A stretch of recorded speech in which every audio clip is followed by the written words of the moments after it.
All right mga kababayan, welcome back, no? Sisimulan na natin ang ating major topic.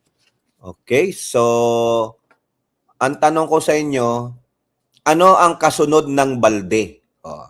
Yan yung ating tanong, isang major topic natin. Mamita, ano po? Parang ano lang, papasimula ng bagong topic para makat ko siya tapos i-upload ko as single video. Para po sa mga ayaw manood ng kompletong live, gusto lang mapanood yung topic, yun ang gagawin natin. Parang video upload ko lang po. Ginagawa yan ni Kabsat Paul, yung kaibigan nating si Kabsat Paul, para meron kaming video upload. Ganun. Sa ano yan, sa StreamYard. Pwede yon. Pwede mo rin gawin yan. Download mo yung live mo, tapos putulin mo yung video mo, i-upload mo. Alright? So, ano ang kasunod ng balde? Sige nga, Alonly TV, sige. Yan ang mga tanong ko sa inyo. At sino ang nagsabi niyan? Ha? Ano ang kasunod ng balde, Mio? Bengay, asan si Bengay? Bengay, 4:31 pa lang. Hindi ka pa naman papasok ng trabaho, sumagot ka dyan. Hanapin nyo si Ilora. Si Ilora, hindi na nagpapakita. Ha? Hindi na namamansin. Oo. Karton? Mali. Aba, kaldero? Aba, ang galing ni Tabo? Ha? Mali. Karton? Mali. Ito ang tamang sagot. Buti pa tong si Ruth Antonio. Kaldero. Aba, ang galing mo Ruth Antonio. Sino ang nagsabi ng kaldero? Saan mo nakita yan, Ruth Antonio? Sige nga. Timba? Mali. Hindi. Delia, hindi. Ito yung tamang sagot, Kaldero. Hindi ako Mamita, hindi. Totoo yan. Mamaya, papakita ko sa iyo evidence. Papakita ko sa iyo ang evidence ko, ha? Hindi ako namimiloso po ng loloko. Papakita ko sa iyo ang evidence ko, Mamita. Antay ka lang, ha? Pasagutin ko muna yung iba. Alang Cayetano. Aba, ang galing talaga naman nitong hindi. Ang kaldero, si Alang Cayetano. Pero sino yung nagsabi niyan? Ha? Kaldero. Kasirola. Tabo, sagot ko kasama ng balde. Si Alan Peter. Oo.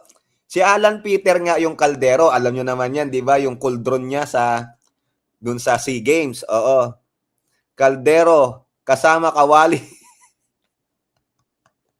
Yan ang laman ng kaldero. Kanin o ulam? Aba, ang gagaling nitong mga to, yung mga baguhan natin, Si Violeta Karamat, si Ping Lacson, ay, ang galing, palakpakan. Kayong mga regulars, hindi nyo alam yan, Maloko kayo? Si Violeta at saka si Ruth Antonio, pareho ng sagot, bakit itong dalawang baguhan dito sa ating live, alam nila ang sagot? Bakit kayong mga regulars, hindi nyo alam? What are you doing in your spare time, Mamita? You're doing chika-chika? Oh my gosh. What are you doing? Amuti pa. Si Lacson ang mag-shoot sa balde.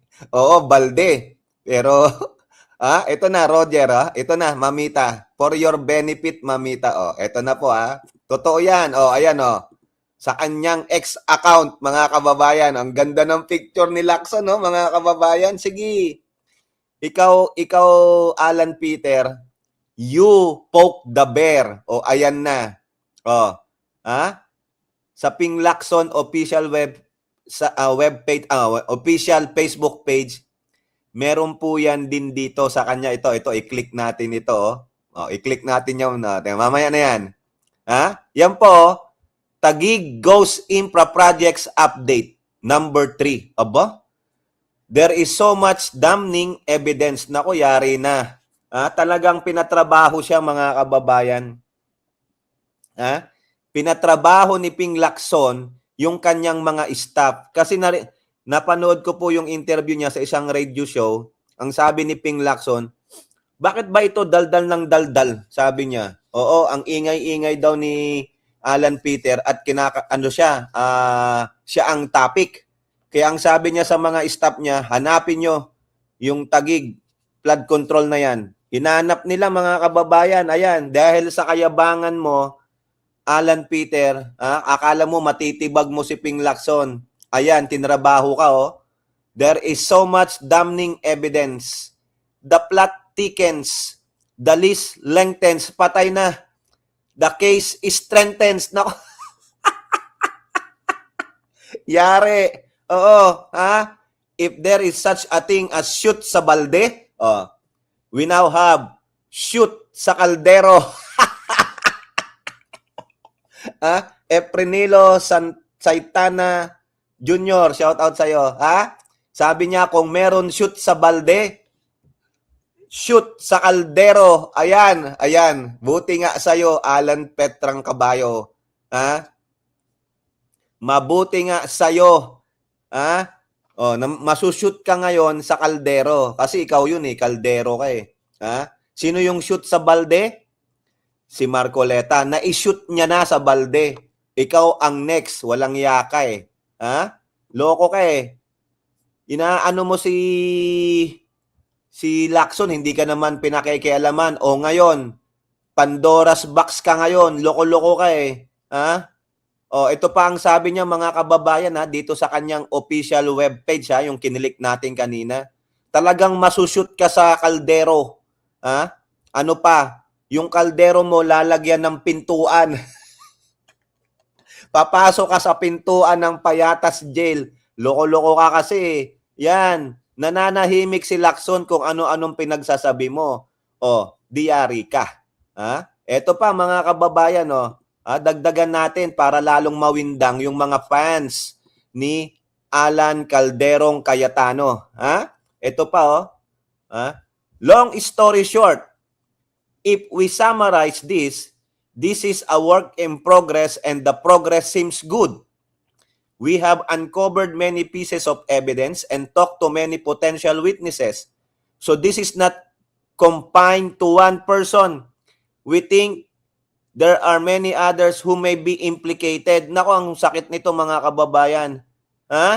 Ngayon, ang sabi pa ni Lacson, Lacson said he is considering transmitting the evidence to the Ombudsman for faster investigation and filing of cases with the Ombudsman if the evidence is strong enough. Bakit direkta na kaagad daw sa Ombudsman mga kababayan? Kasi if we course it through the Blue Ribbon Committee, there will be a long discussion and the resource person could be harassed. Correct. Baka papasok sila doon, member sila ng Blue Ribbon Committee kasi minority leader siya. Baka i-intimidate niya yung mga resource person. Di ba? Magmamagaling-magaling doon si Alan Peter. Kaya sabi ni Lacson, iniisip ko pag malakas ng mga ebidensya, totoo ang mga ebidensya, idedirekta ko na lang sa Ombudsman para hindi ma-intimidate ang mga resource person sa Blue Ribbon hearing. Para direkto na, shoot sa kaldero. Ayan.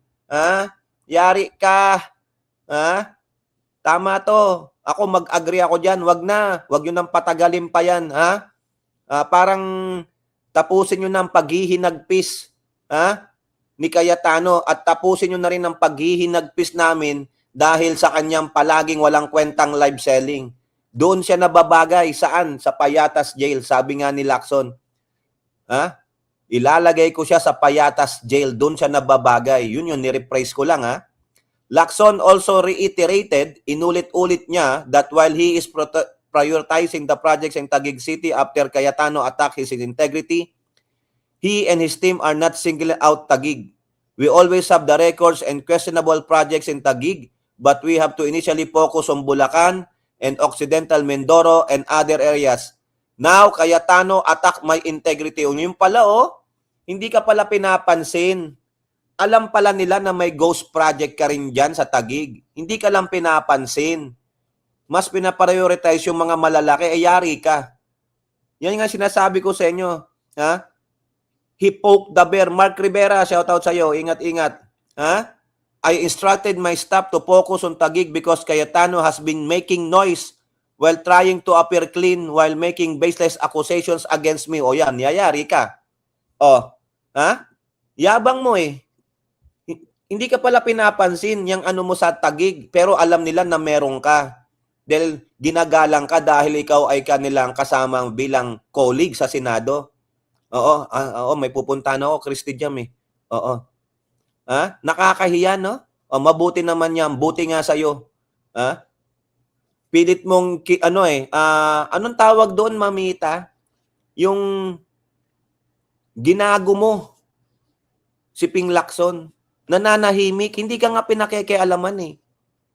As much possible, wag na sanang pakialaman yung Taguig mo dahil nirirespeto ka pa bilang isang sitting senator.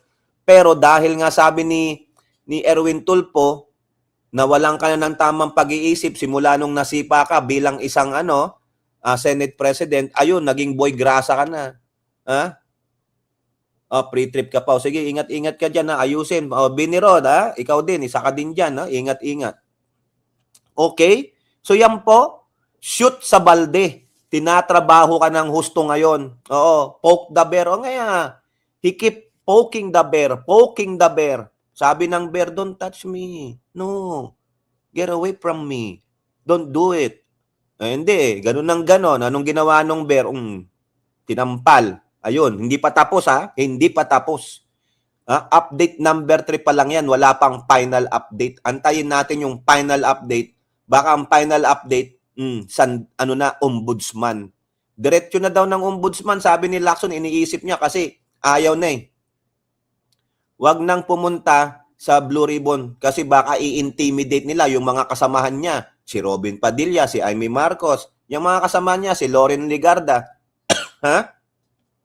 Yan ang yan ang mga mang-i-intimidate dyan. They will protect Alan Peter kasi leader nila as majority leader daw. Oh, hindi. Tuloy yan. Good job, Senator Lacson, I-shoot mo talaga yan sa kaldero. Oo. Kasi yung balde, si Marcoleta. Yung isa, kaldero. Ano kayang next? Si Robin Padilla kaya, iimbestigahan kaya yung insertion niya na 150 million? Di ba binanggit yan? Nung isang lalaki doon sa interview ni Boy Abunda tungkol doon sa, ano ba yun? Museum ba yun o ano? Ha? 150 million. Insertion, binanggit mismo nung lalaki. Insertion ni Robin. Pero hindi natapos. Sinong tumapos ng proyekto? Si First Lady pa.